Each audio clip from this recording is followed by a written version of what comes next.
Je suis Isabelle Danic, maître de conférence habilitée à diriger des recherches au département de sociologie. Et donc, nous allons réaliser ensemble ce cours de sociologie de l'éducation. Donc, durant cet enseignement, j'ai l'objectif de vous transmettre les connaissances, les savoirs qui ont été élaborés dans la spécialité sociologie de l'éducation. Et je vais vous les exposer à partir de 3 entrées à différentes échelles. À l'échelle macro, on s'intéressera aux politiques publiques. À l'échelle méso, aux institutions d'éducation. Et à l'échelle plus micro, aux acteurs éducatifs. Et donc, on verra, chemin faisant, que c'est l'articulation de ces différentes échelles qui permettent d'expliquer les inégalités éducatives que l'on constate aujourd'hui. S'il faut citer une seule référence, on peut rappeler les constats des enquêtes PISA dont vous avez certainement entendu parler puisqu'elles sont largement relayées par les médias. Enquête PISA qui montre que les inégalités d'éducation en France sont corrélées avec l'origine sociale et ce de façon beaucoup plus marquée que dans les pays comparables. Ce qui pose évidemment la question de pourquoi c'est ainsi dans notre pays.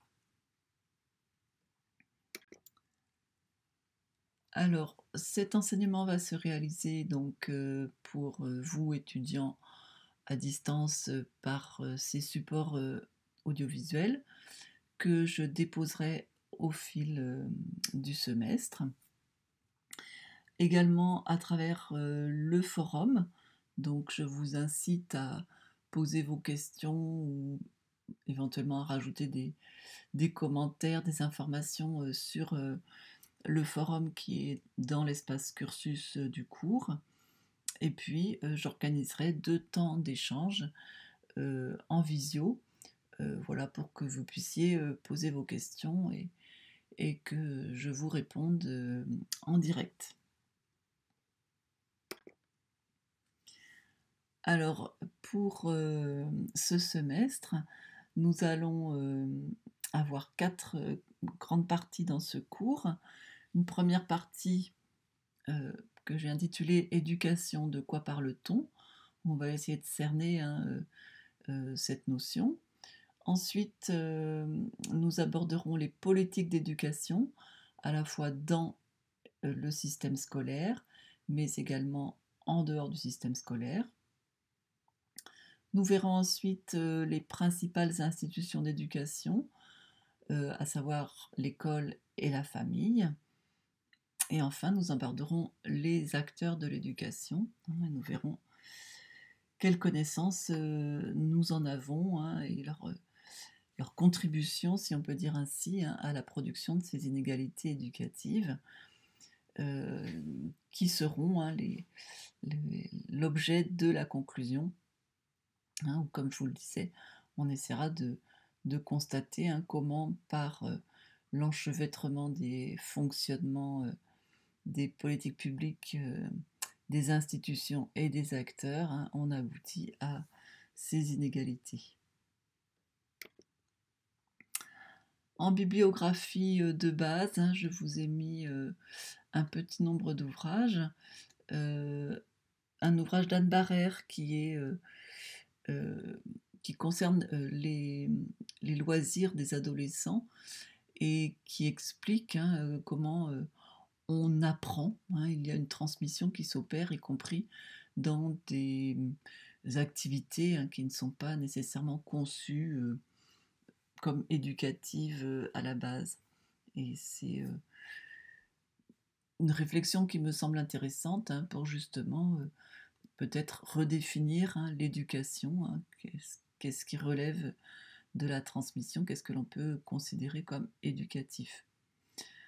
Les 3 ouvrages qui suivent, sont des ouvrages auxquels j'ai contribué en tant que, directrice de publication, co-directrice de publication exactement, avec le premier, Les labyrinthes de verre que j'ai co-dirigé avec, Patricia Loncle, qui est une sociologue des politiques, jeunesse, heu, sur les constats, faits par une grosse recherche européenne dans 8 pays, recherche relative aux trajectoires éducatives, et à la construction de ces trajectoires éducatives dans, ces pays européens.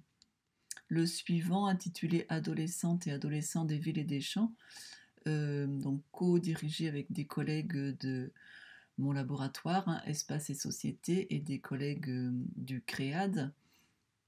Nous avons, rapporté ici des résultats d'une recherche, portant sur les activités, éducatives des adolescents en secteur urbain, périurbain et rural en France, et essayer de constater, s'il existait des inégalités, et en particulier des inégalités, socio-spatiales. Le suivant, intitulé, Les espaces de construction des inégalités éducatives, rapporte, les, travaux qui ont eu lieu durant un colloque, sous le même intitulé, et donc on a, un ensemble de contributeurs, qui, exposent, l'importance, des espaces dans la production de ces inégalités, éducatives. Je vous ai indiqué ensuite un ouvrage de Marie Durubella, Géraldine Farge et Agnès Van Zanten, intitulé Sociologie de l'école, qui propose une synthèse, voilà, remise à jour à chaque édition de ce champ spécifique, de la sociologie de l'école. Au passage, sachez que la sociologie de l'éducation pourrait être conçue de façon plus large, que la simple, sociologie de l'école. Néanmoins, on voit que beaucoup de sociologues de l'éducation, beaucoup de travaux de sociologie de l'éducation, focus sur l'école. Donc voilà, sachez-le, même si dans ce cours on va déborder, de l'école. L'ouvrage suivant est un ouvrage d'un historien, Antoine Pro. C'est le 4e tome d'une grosse somme, intitulée Histoire générale de l'enseignement et de l'éducation en France. Et ce 4e tome, s'intéresse à l'école et la famille, à la période récente, au XXe siècle. Et donc voilà, ça me semblait complémentaire en fait des travaux sociologiques dont je pouvais vous parler. Et puis enfin, un ouvrage assez court, dans la collection 128 de Jean-Manuel de Queyroz, intitulé L'école et ses sociologies. Donc là aussi, il y a la tentative de présenter un panorama des travaux de la sociologie de l'école. Il est complémentaire du précédent intitulé Sociologie de l'école, par le fait que voilà, les perspectives ne sont pas similaires, et la façon de traiter, de relater, cet ensemble de travaux n'est pas identique, donc ça me semble complémentaire, l'un et l'autre.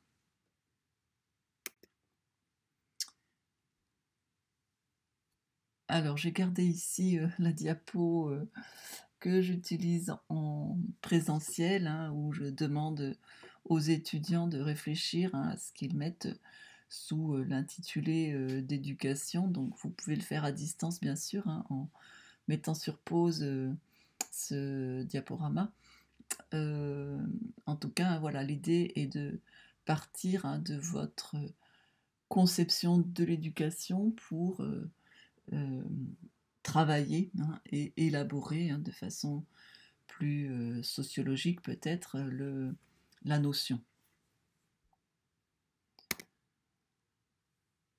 Le premier sociologue de l'éducation est Émile Durkheim, puisque En fondant la sociologie, il s'est beaucoup intéressé à l'éducation. Son dada un peu de recherche, étant la cohésion sociale, l'éducation lui semblait être un vecteur majeur de cette cohésion. Et son premier poste de titulaire à l'université était une chaire en sciences de l'éducation à la Sorbonne. Et donc, inévitablement, il a développé des enseignements sur cette thématique. C'est d'ailleurs à cette occasion, lors de la leçon inaugurale, qu'il a proposé une première définition de l'éducation comme socialisation méthodique de la jeune génération.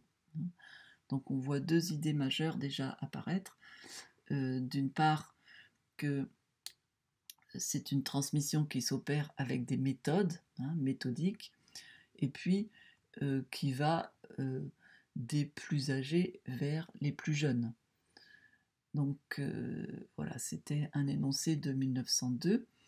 Et il en propose un autre en 1911 pour contribuer à ce qui s'appelait le nouveau dictionnaire de pédagogie, dans lequel il écrit, et donc je cite, l'éducation est l'action exercée par les générations adultes sur celles qui ne sont pas encore mûres pour la vie sociale. Elle a pour objet de susciter et de développer chez l'enfant un certain nombre d'états physiques, intellectuels et mentaux que réclament de lui et la société politique dans son ensemble et le milieu social auquel il est particulièrement destiné.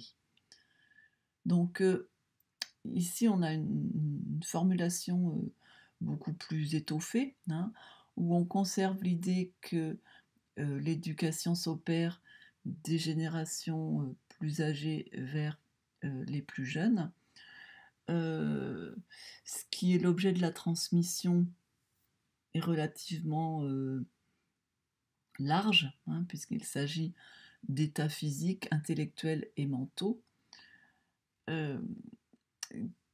Néanmoins, pas n'importe lesquels, puisqu'il s'agit de la transmission des états physiques, intellectuels et mentaux requis par l'ancrage social de l'enfant, son milieu social, la société à laquelle il appartient. On voit qu'ici, la notion de méthode, de méthodique, n'apparaît pas. De façon plus large, on a eu, depuis celle de Durkheim, sans doute des centaines de définitions de l'éducation.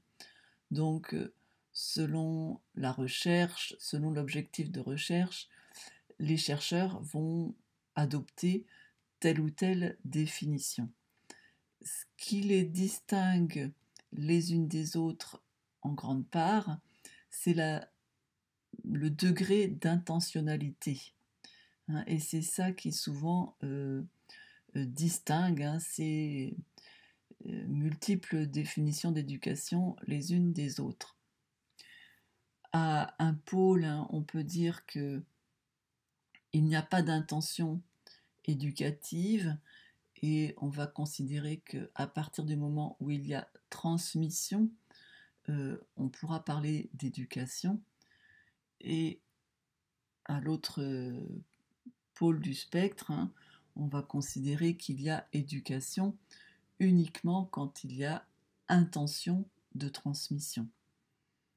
Donc, pour une partie des définitions, l'éducation est quasiment synonyme de socialisation, et en cela, elle se rapproche de la définition de socialisation que propose Guy Rocher, un sociologue canadien, dans son introduction à la sociologie générale.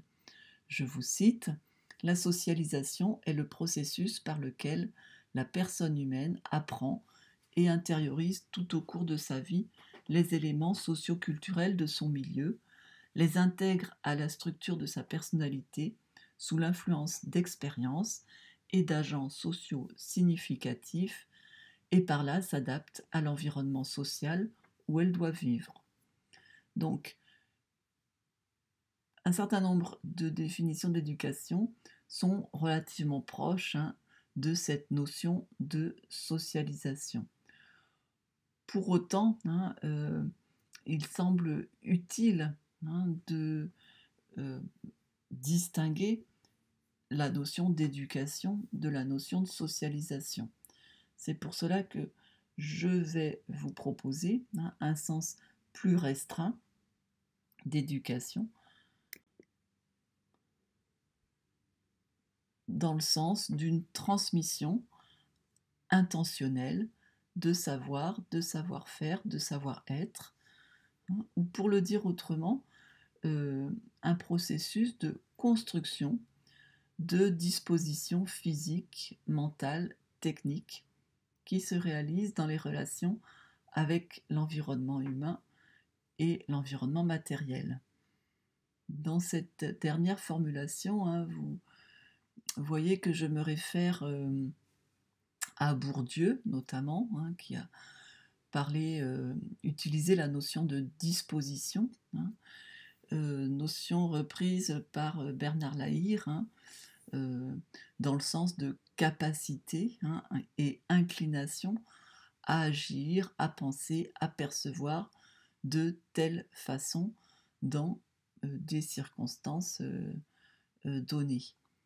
Donc c'est bien un processus de transmission, de construction, de capacité, de compétences, de dispositions qui va se réaliser.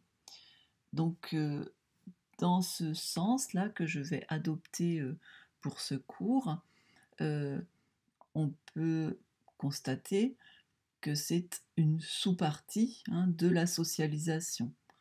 La socialisation serait la transmission, qu'elle soit intentionnelle ou non, de savoir, de savoir-faire, de savoir-être, ou pour le dire autrement, de dispositions physiques, mentales, techniques. Donc, pour une part importante des sociologues, l'éducation est un sous-ensemble de la socialisation, à savoir la partie intentionnelle de la transmission, du processus de transmission. Au sein de l'éducation, on peut aussi faire une distinction avec une sous-partie, un sous-ensemble de l'éducation à travers la notion d'instruction que je propose de considérer ici comme étant la transmission intentionnelle de savoir académique. Donc c'est plus restreint que l'ensemble des savoirs et donc ça me semble relever de cette notion d'instruction. Donc voilà pour stabiliser quelques notions qui vont être un peu les fondements de ce propos sur l'éducation au fil du semestre, en sachant qu'il existe d'autres définitions et que voilà, il n'y a pas de définition canonique qui soit référence pour l'ensemble des chercheurs. Alors, sur cette base, je voudrais vous argumenter l'idée que l'éducation des enfants est une construction socio-historique. Spontanément, probablement, vous associez éducation à enfant, jeunesse, et voilà, c'est quelque chose que nous faisons dans les sociétés modernes, contemporaines, de façon très usuelle. Pour autant, il faut appréhender cela comme quelque chose qui est construit et qui n'a pas toujours existé. Et donc c'est par un détour par l'ethnologie puis par l'histoire, hein, que je vais essayer de déconstruire, hein, cette association spontanée entre éducation et enfance, et de la mettre en perspective, hein, comme produit, hein, d'un contexte social et historique donné, qui fait qu'aujourd'hui, effectivement, on a du mal à envisager les enfants euh, en dehors, hein, de cette notion d'éducation. Alors, le détour par l'ethnologie, hein, nous permet de confronter avec ce que l'on connaît dans nos sociétés, que l'on peut appeler société de deuxième modernité, société post-moderne. Hein, en tout cas, euh, toutes les sociétés euh, modernes ou post-modernes, hein, sont des sociétés qui connaissent un processus d'individualisation et euh, qui aboutissent, hein, au fait que les enfants vont aussi être envisagés comme des individus, à savoir des entités, hein, à la fois autonomes vis-à-vis des autres individus, autrement dit, qui peuvent se débrouiller tout seuls, et simultanément des entités singulières, hein. On envisage que chaque individu est unique, hein, et donc aussi, hein, chaque enfant est pensé comme unique. Euh, dans ces représentations, hein, de nos sociétés, on peut également pointer, hein, celles qui concernent les nouveau-nés, hein, qui vont être vus comme totalement vulnérables et également, hein, tout à fait neufs.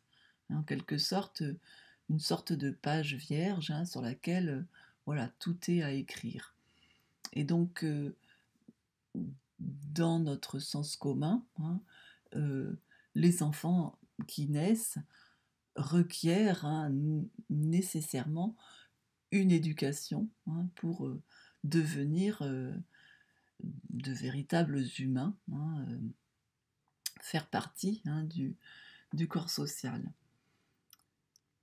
Si on se tourne vers les constats réalisés par les ethnologues dans les sociétés traditionnelles, c'est tout à fait intéressant parce que ça nous amène à interroger ces évidences. Les premiers à s'intéresser à l'enfance et à l'éducation sont des ethnologues états-uniens du XXe siècle. On peut citer Margaret Mead, Ruth Benedict, Bronislaw Malinowski, hein, dont vous avez sans doute déjà entendu parler dans vos cours d'ethnologie et d'anthropologie. On peut citer aussi pour la France, donc ce sont des travaux un peu plus tardifs, hein, qui démarrent dans les années 60. On peut citer Jacqueline Rabin, qui a étudié la population Wolof, hein, au Sénégal. On peut citer Pierre Herny, qui a étudié plusieurs sociétés africaines, hein, le Congo, le Rwanda, le Burkina Faso. Et donc, voilà, l'héritage ethnologique nous permet de constater que les enfants des sociétés traditionnelles sont très différents des enfants des sociétés industrielles, hein, modernes ou postmodernes. D'abord, le constat que dans ces sociétés traditionnelles, que l'on peut qualifier comme holistes, hein, par opposition à individualistes, hein, la société se pense comme un tout, et les individus qui la composent, hein, se pensent comme partie du tout, hein. Autrement dit, ce n'est pas du tout la conception individualiste, hein, où chacun se croit autonome et indépendant des autres, dans les sociétés traditionnelles, hein, chacun se perçoit comme relié aux autres, dépendant des autres et morceau finalement, hein, de l'entité sociale.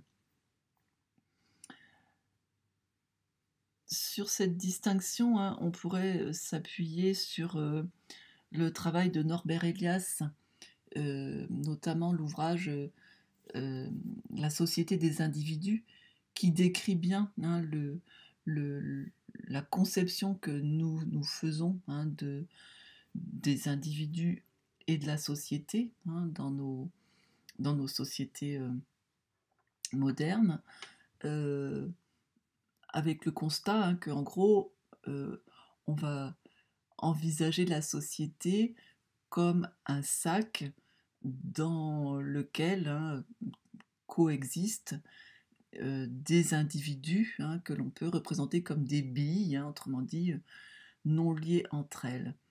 Et pour filer la métaphore, hein, dans les sociétés traditionnelles, on va penser la société plutôt comme un tissu dans lequel chaque membre est constitué par un des fils de ce tissu. Autrement dit, on, on ne peut pas le séparer, hein, des autres membres de la société, hein, et c'est bien les liens qui existent entre eux qui constituent la société, hein, par le tissage, hein, de ces différentes mailles, hein. Donc dans ce contexte de société traditionnelle holiste, les enfants sont également envisagés comme partie du tout, hein, du corps social. Ils ne sont pas envisagés comme indépendants, hein, éloignés, hein, des autres humains. Et de surcroît, hein, ils sont envisagés comme propriété, c'est pas le bon terme, mais en tout cas, voilà, ils font partie, hein, de la communauté, hein, donc au-delà de leur famille, hein, ils, ils sont, ils appartiennent, hein, à leur communauté et ils sont simultanément un maillon, hein, de leur lignée. Euh, on peut également rajouter, hein, que ces conceptions des sociétés traditionnelles, hein, ne coupent généralement pas les humains du reste du vivant. Et donc il y a l'idée que voilà, les humains sont partie prenante, hein, voilà, du vivant, hein, qui va comporter également euh, les plantes, donc la flore, la faune, et que tout cela, hein, fait partie de, voilà, d'une même réalité, hein, le vivant. Ce qui explique d'ailleurs le respect, hein, que témoignent euh, ces populations traditionnelles, hein, vis-à-vis de la flore, vis-à-vis de la faune, hein. Quand on cueille ou quand on chasse, on va remercier généralement, hein. Déjà, on ne va collecter que ce dont on a besoin pour sa propre survie, et on va remercier, hein, euh, voilà, il y a un grand respect, hein, vis-à-vis des, des plantes, hein, que l'on va cueillir ou des animaux que l'on va tuer, hein, et voilà, cela parce que on se conçoit comme participant, hein, de cette même réalité, hein, le vivant. Donc de la même façon, hein, les enfants font partie, hein, du vivant, font partie de cette communauté, euh, et sont une partie, hein, de la société. A contrario de nos nouveau-nés, les petits qui naissent dans les sociétés traditionnelles euh, ne sont pas considérés comme des pages blanches.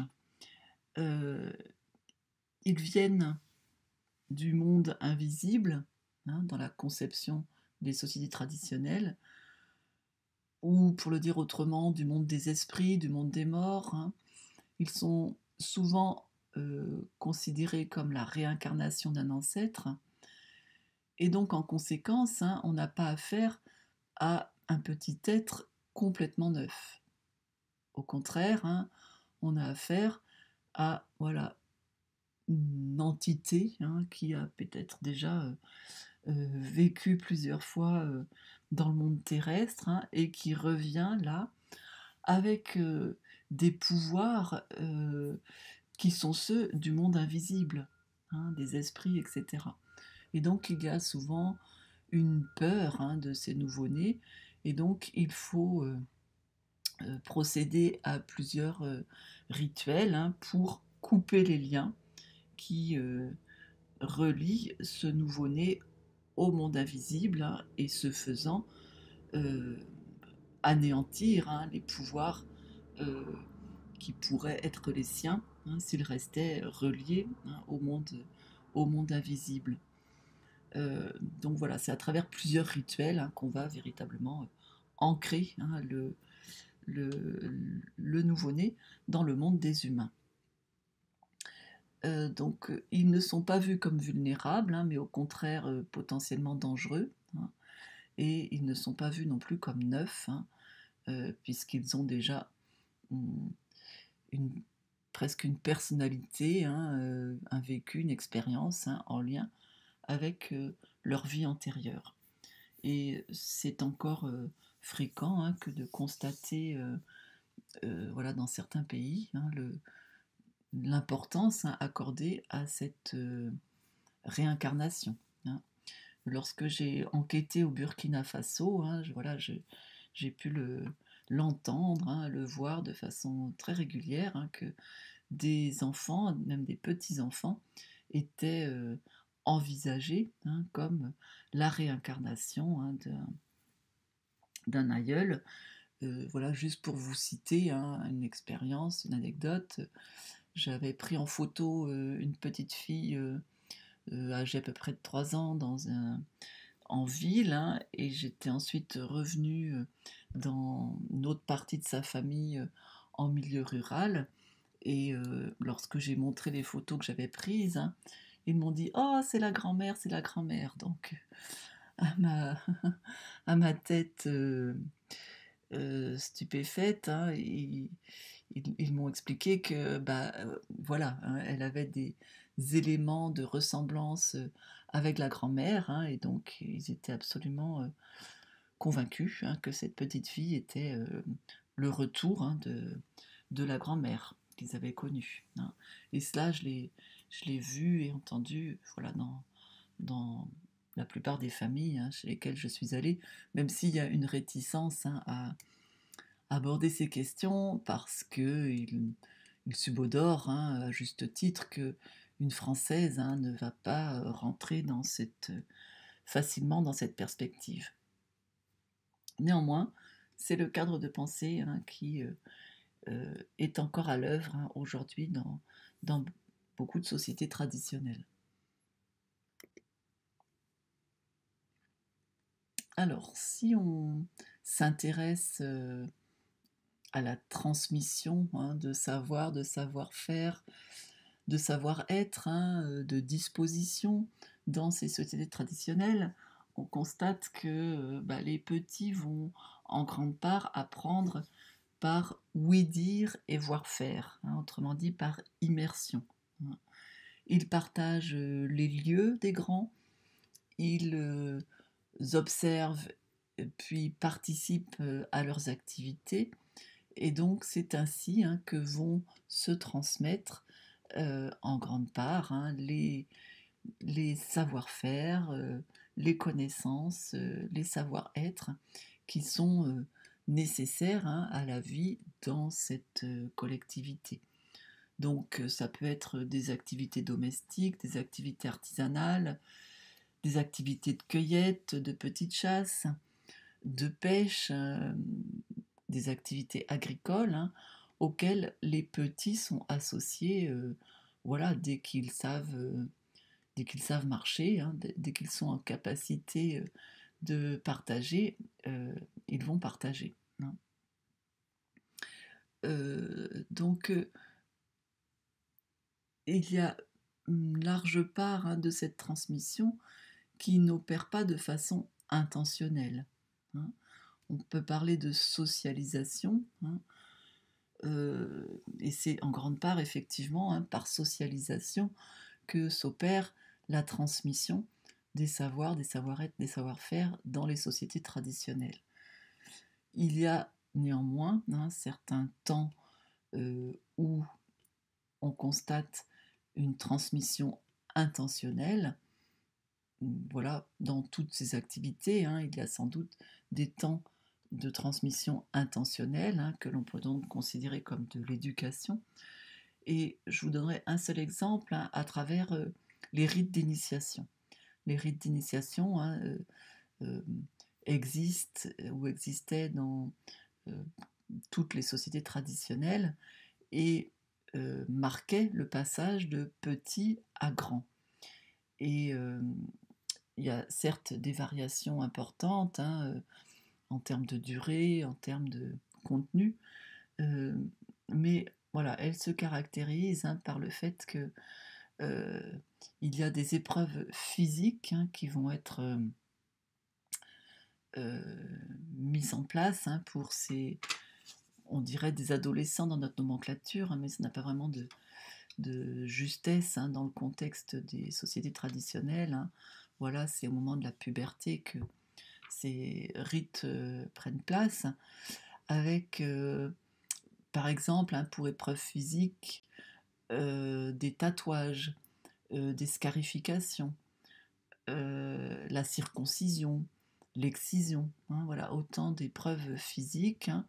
On peut y rajouter, hein, de façon peut-être plus courante, le fait de les priver de nourriture, de les priver de sommeil, hein, voilà, donc des épreuves physiques auxquelles les jeunes doivent réussir, hein, pour voilà, accéder au statut de grand. Des épreuves morales, hein, on va souvent utiliser la peur dans ces rites d'initiation pour en quelque sorte tester, hein, leur capacité à faire face, voilà, aux dangers, hein, voilà. Un exemple, hein, que j'avais lu, je ne sais plus dans quelle société africaine ce, cette épreuve était mise en place. En tout cas, les jeunes qui devaient être initiés étaient emmenés dans la brousse, étaient isolés dans la nuit, donc sans abri, et on leur imposait de fermer les yeux avec interdiction de les ouvrir sous peine de mauvais sort. Et les initiateurs, on va dire, hein, leur faisaient croire à l'approche d'animaux sauvages, hein, en imitant les bruits des animaux. Donc voilà le genre d'épreuves morales, hein, qui peuvent être mises en place. Euh, c'est un moment euh, qu'on peut dire d'éducation, hein, puisqu'il y a bien transmission intentionnelle, notamment de gestes techniques, de pratiques sexuelles, de savoirs religieux, hein. Donc tout ça relève de ce que l'on appellera l'éducation dans ce cours, hein, une transmission intentionnelle. Bon, il y a d'autres moments d'éducation, hein, dans la vie des enfants des sociétés traditionnelles, mais qui sont beaucoup moins fréquents, hein, que dans nos sociétés, en particulier tant qu'il n'y a pas d'école, hein, qui soit instituée. Euh, Juste quelques aspects complémentaires, hein, le fait que ces transmissions, intentionnelles ou pas, ne s'opèrent pas euh, uniquement, hein, dans la sphère familiale comme on le conçoit ici et maintenant. Euh, c'est toute la communauté, hein, qui est mise à contribution, hein, dans la prise en charge des petits. Et il faut savoir aussi que beaucoup d'enfants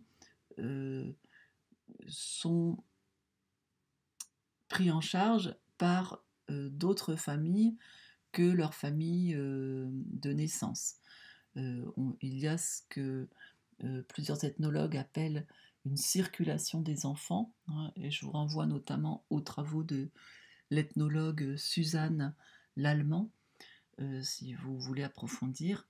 Dans les sociétés traditionnelles, hein, il est fréquent de confier, hein, un ou plusieurs enfants, soit à un couple qui n'a pas pu avoir d'enfants, soit à un parent âgé ou des parents âgés qui ont besoin d'aide, hein, au quotidien.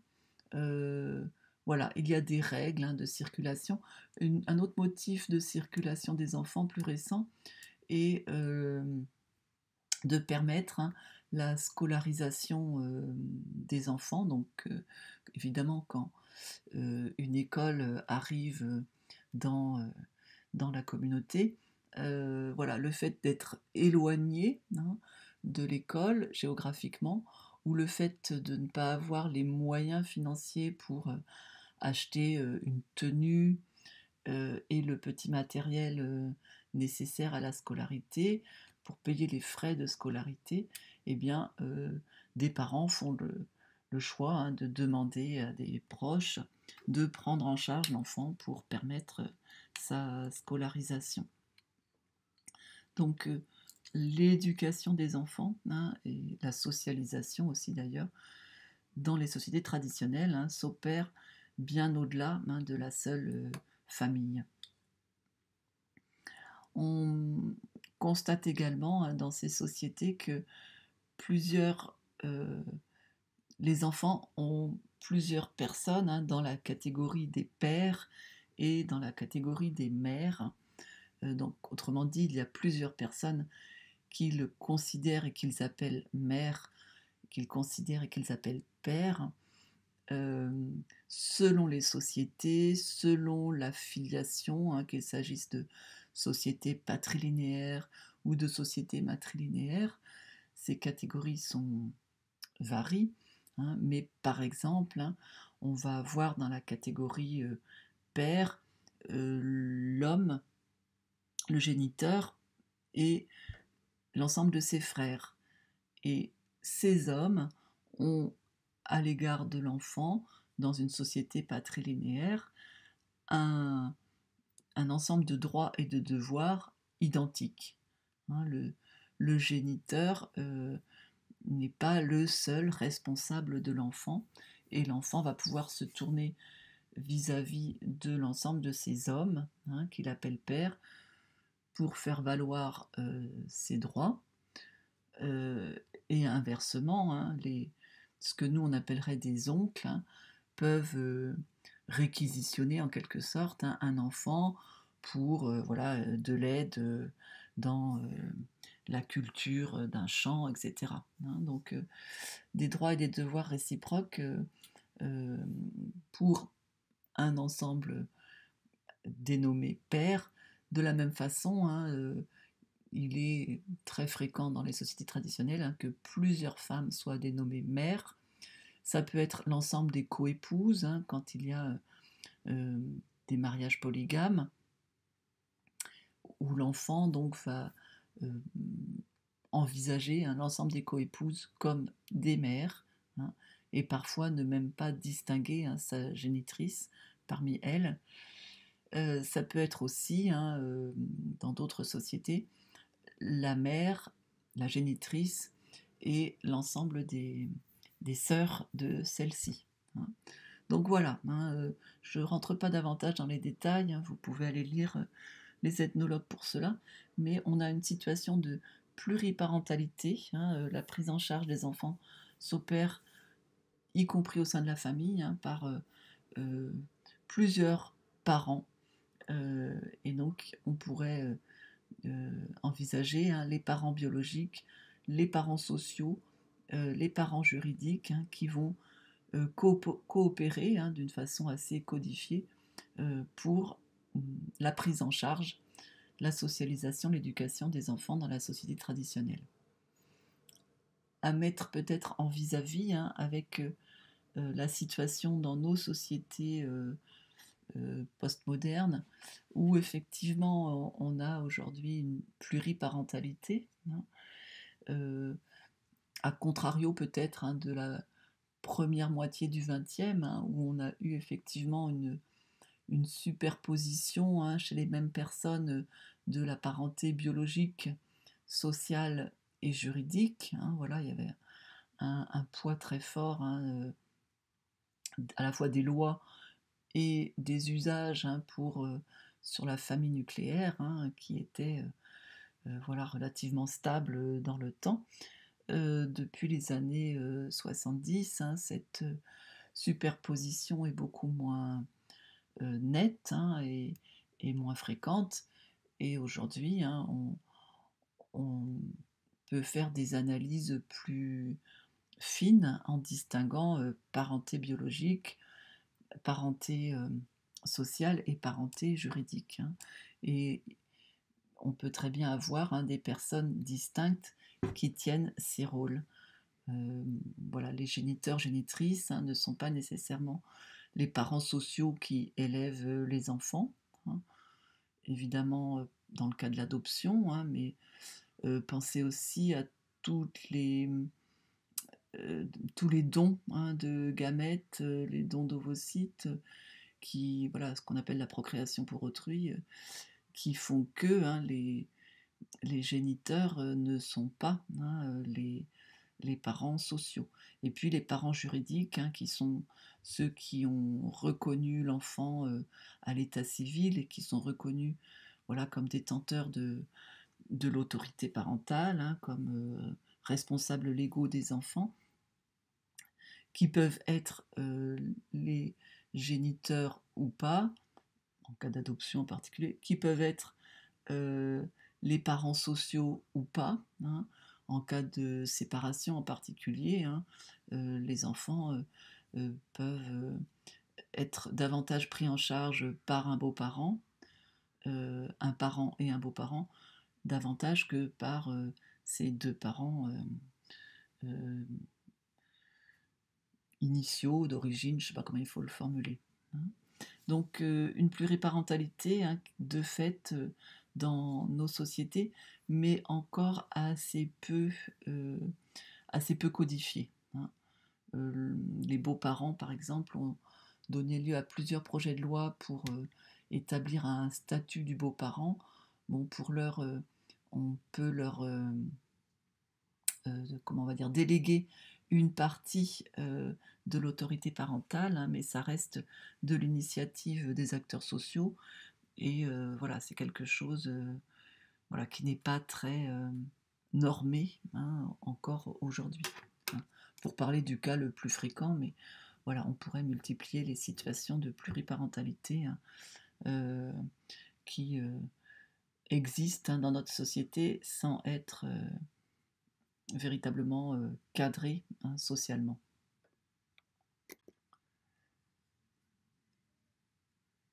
Dans ces diverses sociétés, hein, on peut dire que euh, la socialisation et l'éducation visent à transmettre, hein, les dispositions, les façons d'agir, de penser, de percevoir que la société valorise, hein, chez les adultes.